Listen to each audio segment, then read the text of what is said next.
ព្រោះតែជាតិនិងប្រជាជនសម្ដេចតេជោគ្មានទេពាក្យថាហត់នឿយឆ្លងកាត់105សមរភូមិនិងរបួសធ្ងន់5ដងលោកជាធិរិទ្ធអ្នកនាំពាក្យសម្ដេចតេជោនៅថ្ងៃទី22ខែធ្នូឆ្នាំ2025បានសរសេរសំណេរដ៏មានអត្ថន័យបែបនេះថាព្រោះតែជាតិនិងប្រជាជនសម្ដេចតេជោហ៊ុនសែនគ្មានទេពាក្យថាហត់នឿយឆ្លងកាត់100សមរភូមិនិងរបួសធ្ងន់5ដងលោកជាធិរិទ្ធបានកត់ត្រាសំខាន់ៗនៃបេសកកម្មរបស់សម្ដេចតេជោក្នុងបបហេតុប្រជាជននិងមាតុភូមិយ៉ាងដូចនេះថានៅថ្ងៃទី20ខែមិថុនាឆ្នាំ1977បានយកជីវិតជាដើមទុនដើម្បីតស៊ូរំដោះជាតិចេញពីរបបបល្ល័ង្កពូជសាសន៍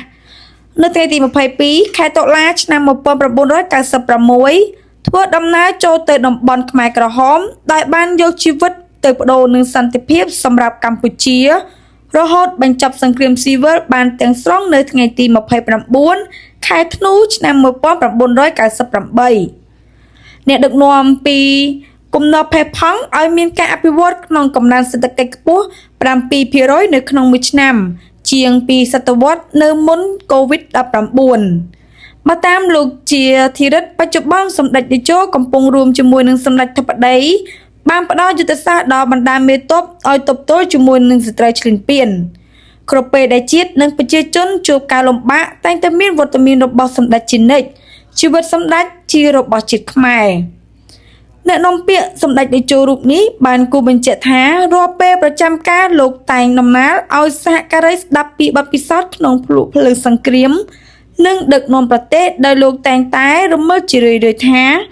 ជីវិតហ៊ុនសែនមិនសមបើអាចរួមមកដល់ពេលនេះទេព្រោះឆាកជីវិតវាលំបាកពេក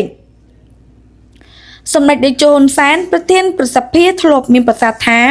សម្ដេចមានតែជីវិតប៉ុណ្ណោះធ្វើជាដើមទុនដើម្បីរំដោះជាតិនិងប្រជាជនចេញពីរបបបល្ល័ង្កពូជសាសន៍ប៉ុលពត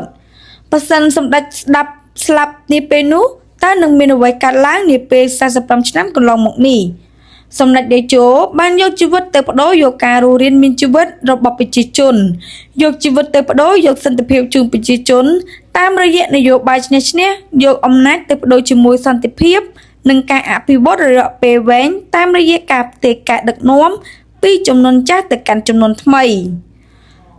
សម្ដេចមានប្រសាសន៍បន្ថែមថាចូលចងចាំថាគ្មានជោគជ័យឬលទ្ធផលណាមួយដោយគ្មានការបង់ថ្លៃឬក៏ការលះបង់នោះឡើយ។